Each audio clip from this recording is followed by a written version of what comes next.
All right. Season one, episode six, Steve. Is that where we're at? That's where we're at, believe it or not. Perfect. Yeah. Okay. So, welcome everybody to our sixth episode of Progress Over Perfection. And we want to talk about living an integrated life through leadership, family, health, purpose, everything in life. So, personally, professional, and spiritual lives. So, we're really excited about our guest today. So, Alan, why don't you tell us a little bit about our guest Okay. today? All right. Thank you, Steve. I'm Allan, and I'm delighted to introduce everybody to Joel Lyons Rising. He's the best-selling author of Pain Remixed. Right there, look at that. He's a leadership consultant and the newly appointed executive director of the Greater Stouffville Chamber of Commerce. Uh, He's also someone who's turned profound personal adversity into a life dedicated to help others heal, lead with empathy, and to discover purpose through their struggles. So it's a powerful story. I always learn and have a lot of fun talking to Joe at various events I'm seeing him. Really happy he's with us today. So, Joe, welcome to Progress Over Perfection. It's great to have you with us. Tell us a little bit Thanks. about yourself. Yeah, thanks so much, Alan, Stephen. Thrilled to be here. I appreciate the kind intro. I would say, most importantly, aside from that, I'm a husband and father of two incredible daughters. They're 19 and 10.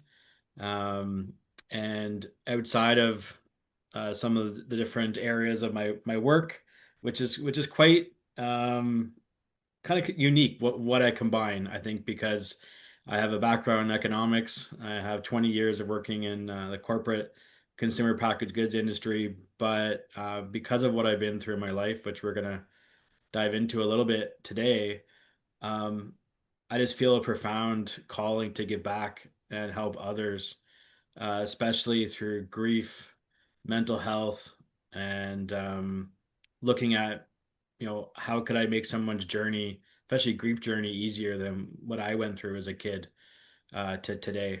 And so I kind of just pool all my work into that. So I love it. whether I'm the fractional, executive director of the Greater Stouffville Chamber, 5% of that pay is donated back to Season Center for Grieving Children.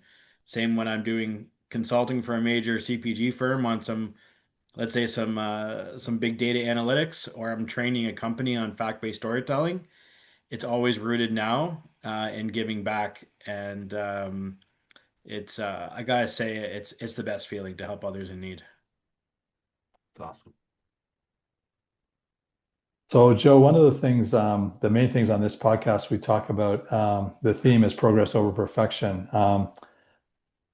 With your own story and what you've experienced with all these things you do to help other people, um, how does that resonate with you? Like the whole idea of progress over perfection, especially in the world we live in today, where there's so much comparison and the social media pressures on people to be Mm. perfect and the filtered lives we see that we know are not real, but people, maybe young people especially, don't know that. And so, how does maybe just talk a little bit about that if that resonates with you and compare, and especially with the work you're doing right now. It really resonates strongly, and if I kind of take a look back at the journey I've gone through, from unfortunately losing both my parents, uh, both to suicide in the 1980s. Um, that is not a clean, linear, perfect road. That's a very messy road with a lot of different emotions, intense emotions, and I didn't know it at the time as a kid and a teen that I was choosing progress over perfection, because there is no perfection in grief. There's no perfection in going through trauma like that. The progress is getting up every day and out of bed. Even though that some days it's cool if you want to stay in bed and work through it and cry, that's totally healthy too.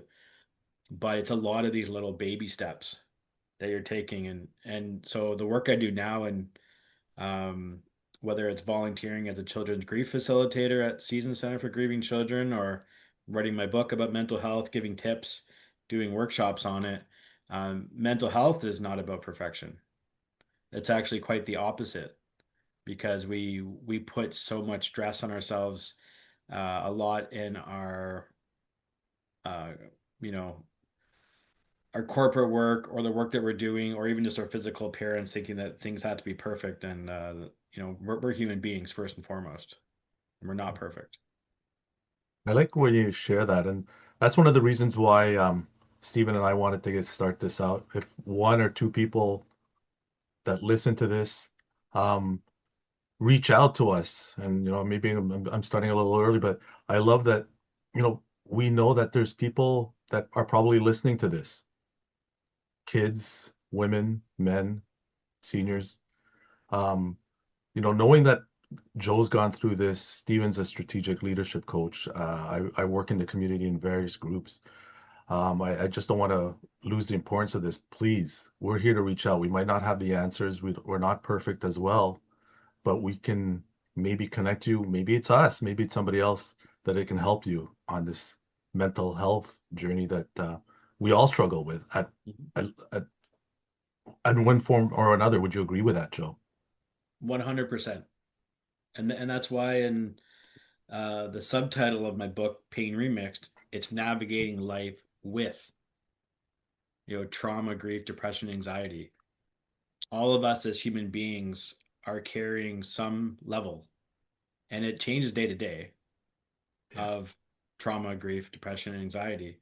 So, let's not stigmatize someone because of that, because that's actually part of what makes us human.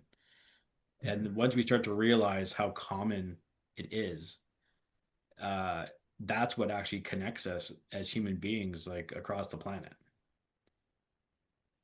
Um, I wonder, Joe, you in the work you do with businesses, I've done consulting with businesses, I've had hired consultants with businesses, and how do you talk about this stuff during that, like those engagements? Like, how do you bring that? Because I don't know that I've really seen a lot of that. So that's kind of unique. What you bring is kind of unique, I think. So how does that really, dealing with corporate or dealing with small Mhm. businesses, how does that look? Well, I definitely customize every workshop to each corporate client, because every team is different, their needs are different, what they're going through. There's some things that are going to be consistent, in terms of like managing levels of stress and anxiety, or if I talk about grief. Um, but I think that the way that I do it, because I'm coming from a lived experience piece, it's a little bit different. I look at like I'm coming alongside them, and also someone that has managed all those feelings for 20 plus years while climbing the corporate ladder. Like while I'm managing big deadlines with some of the biggest companies in the world, um, I remember going through really tough times and depression through the end of my first marriage, and trying to get up every day and still perform at an insights manager level, right? And so I think that it is unique, and that's what I'm trying to do is start those conversations, um, in offices, in companies, because it's not like we just turn that switch and all those feelings and emotions are gone when we go to work. Yes, we're focused on our work, but it impacts us, right? If we're going Mhm. through something like intense grief, trauma that day, we're managing an anxiety disorder, that will impact how we show up at work, and we're putting a lot of extra effort in to maybe put on a mask to get over it. And so I'm trying to like break that down so we can talk openly, um, and openly just ultimately just make it more common to have those discussions at work, and not just feel like I can't talk about that at work. That's outside of the purview of my career. Mhm. So on that point, I know you mentioned the word mask and stuff like, Mm, I know there's a certain stigma even, well, we'll focus on the business part, but even in the sports that I know Steve and I have been involved in the past, but wonder if there is somebody on various levels of the corporate ladder that do want to share some of these challenges that you've mentioned here, mm, but feel that it could stunt their next promotion or it could challenge them and it's going to yes. affect a lot their family or their kids. What kind of hope and I guess tools or what can you say to these people? And honestly, I have gone through that.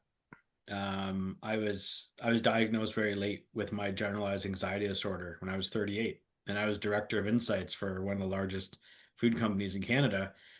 I was not telling anyone about what I was going through even before the diagnosis, all the panic attacks and things that was happening. Because for that exact reason, Alan, I was worried that it would limit my opportunities going forward. So um, that's why I think having me as a third party come in and normalize it in front of all the leadership, the team, you know, it starts to become a safe place where people can talk about it. And if they want to open up, if they want to, not everyone has to. That's the other thing. They have a choice.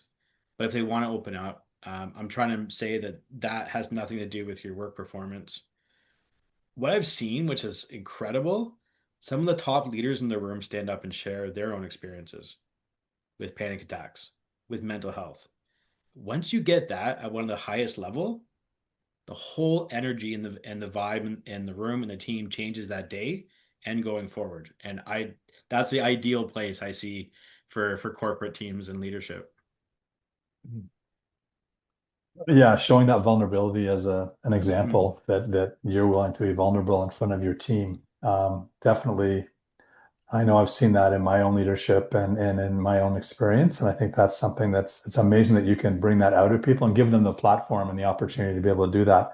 Um, as you were talking, maybe I just want to throw two things at you at once and just let you kind of speak to it. But the first is when we think of grief, a lot of people just think of death, but we can grieve a lot of different things, right? Like there's so many, like I was working with somebody recently that like it was marriage related and like they literally I felt like they were grieving that they just don't have the marriage. Like they're going back to like why did I get married and why did like there was so many things I just felt like there was this grief they needed to go through a grief process. I'm not the one to take them through that, but I felt like that. And then maybe you tell us about your book. So how that maybe all Sure. ties in and what you're so maybe I don't know if am I out to lunch on that or is that grief with the grief side that it's only we No, only that's most people think of it about death and I think that's not the case, right?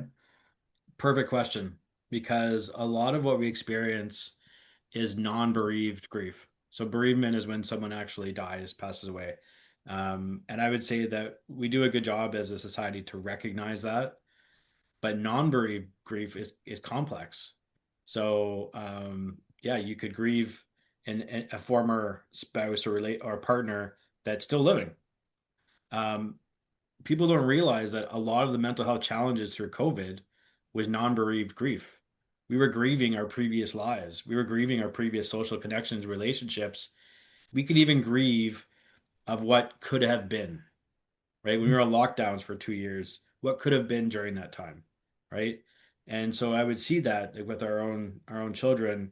Our daughter did a drive-through grade eight, right? She was at home through grade eight, so she didn't have that same experience. Well, there's grief there that you don't know. So, um, but we have a harder time recognizing that as a society, the impact. Grief around friendships is very big. I think most of us are carrying around a lot of non-bereaved grief that we don't get processed or supported in the same way as when someone dies. So yeah, that's a perfect question, Stephen. When I actually left McCain Foods, I had so many great friends there, and I went and worked at Sofina Foods. My first day driving home, I cried because I missed my friends, and it wasn't something I didn't feel like I was gonna openly admit being in my like I think I was about 35, 36. I was crying on the way home because they actually really helped me go through really tough times through my separation. So they were like a family and friends. So there's that as well, right? When you change. Um, I talk about that. Yeah, so I talk about that in the book a lot. Because my story really does stem with this long-term grief. 40 years since I was six when my dad died, and then 10 my mom died. Grief is woven throughout the book. Um, but grief is interesting because grief is not typically recognized as like a mental health disorder, right? It isn't something that um, is typically like diagnosed. Um, Grief, again, it's a really natural human experience. Some people even say like you're fortunate to have gone through grief. That means you lived enough to have grief, and really grief is the price of love. So grief is really about being there for someone around their journey. Mm. And I think I talk about in the book, because I broke it up in like childhood, adolescence, and adulthood. Grief has been the stem for me going through, and it has also allowed me to build some of the most beautiful relationships, because people that are grieving, I'm there. Like, people know, like, I'm a person that's going to be open to talk about grief. I'm not going to shy away about it. So if you ever want to talk about it, you can call me. Before social media, people could call me on like my home line when I was in high school. I was one of those people, like, have those conversations. And now it's, since the book, because I talk about, even, not just grief, but trauma, depression, anxiety, same thing happens. And that's what it's all about, is like, we don't need to carry this load by ourselves.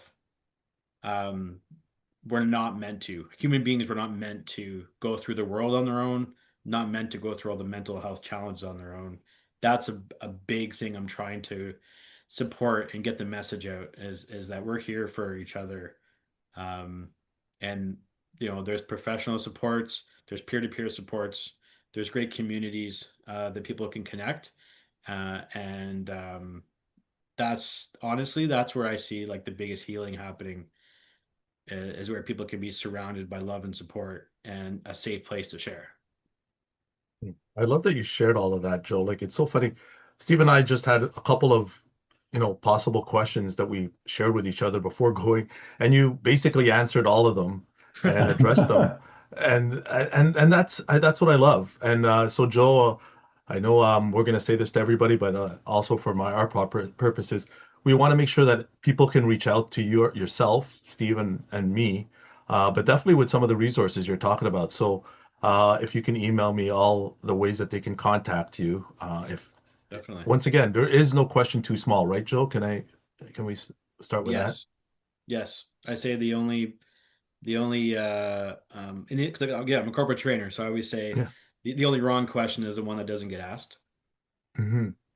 And whether I'm teaching someone on analytics and Excel, or I'm teaching on how to balance levels of anxiety, I want to make sure every single person in that room is up to speed and feeling good about what we learned. Yes. Right. And so that's why following up, asking questions, so important. And I would say asking questions outside of using, AI or chat GPT. Ask a human. Ask a human Yes. Yes. for support. And it's As you never mentioned, too. as you mentioned that, sorry, just thinking about Yeah. that. I've experienced that in coaching, talking to people that a lot of people are relying on ChatGPT as to be their Mhm. personal counselor, their coach, their therapist, and it's dangerous to me. Um, can you speak to that just briefly? Like, do you see that as like a trend, and is that something that you mentioned it? So I'm just curious where you see that, and what we should caution people about that. Yeah, I mean, and I'm someone, because my company's called Data Gives Back. I've been using AI for 3+ years in terms of like a GPT. But just recognizing is that you're basically having a conversation with yourself. And I've used it like to ask questions. Then you got kind of have to laugh to say it's gonna just agree with you most of the time, because you're asking yourself. Yeah, um so the one thing, I think, in some cases, if it's the only place that someone's sharing, at least it's something, but it's not a professional. Even, and I'm glad that there are disclaimers that come out to say to people, like, this is not professional advice, those types of things. What makes me nervous is, I would say, more in like the adolescence, is that is their only go-to. And there can be drastic cases of getting the wrong advice from Mm, that. So um, I think that what I've read, and I've listened to a lot of different like experts, mental health experts, is that um, most are cautious and careful, and kind of like social media. I don't believe in a total social media ban as a way. I think it's about educating people on what the limitations are and what really AI is versus it's not. right. most of the times in my work, I'm kind of pushing the limits to see where it breaks and where it goes wrong, because it is wrong a lot of the time. And I think Right. that's what's important people understand is that you still have to have that core knowledge about so you can decide that's not really right. And Yeah. that's not really a human being professional on the other side giving me advice. Yeah. Yeah. Wow, Steve, this has been so powerful in terms of a couple of things that popped out to me. I hope it popped out to all our 11 people watching this video, hopefully more. But yeah, just the definition of what grief is and what where it could come from. That was huge. And yeah, definitely I've heard a lot of people turning to AI in terms of helping them in this process. And Joe sharing the pitfalls and challenges of that. So this has all been powerful. So please, once again, we did this, and this reinforces no question is too small. Reach out to Stephen, Allan, Joe. We're going to put our contact information below. And we just want to help you take, I know Joe's used that word, baby step. Mhm. We're only going to do what's comfortable for you, and then it's up to you to go from there. So as we Yeah. close it up, I want to thank everybody for listening. Stephen? Yeah, I just wrote down, you said grief is the price of love. And to me, that's like a really deep statement that Yeah. like that's huge. And I know that your story is amazing, and I'm really happy just to be able to let you tell part of it. And maybe as we close, is there one last thing that for people that might be listening to this, might be going through a hard time, whether it's trauma, grief, just anxiety, something that's really impacting them, what would your best advice be for them? I guess I'll go with the main theme tagline for my book is that you can't rewrite your past, but you can remix your future. Meaning, Mhm. we can't hop in a DeLorean and go back in time and change these traumatic things and the losses, but we can take the best pieces in our life currently and make them into something incredible for now and for the future to come. I love that. I love that.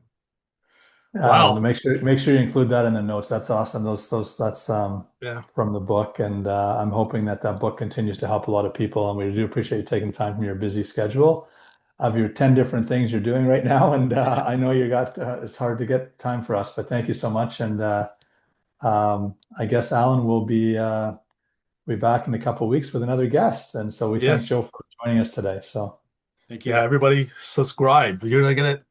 This is amazing content. We've had a couple of really good guests, and we encourage everybody to subscribe and help. Let Steve and I help you along on your journey. Thank you, everybody. Have a great week. thanks. Thank you.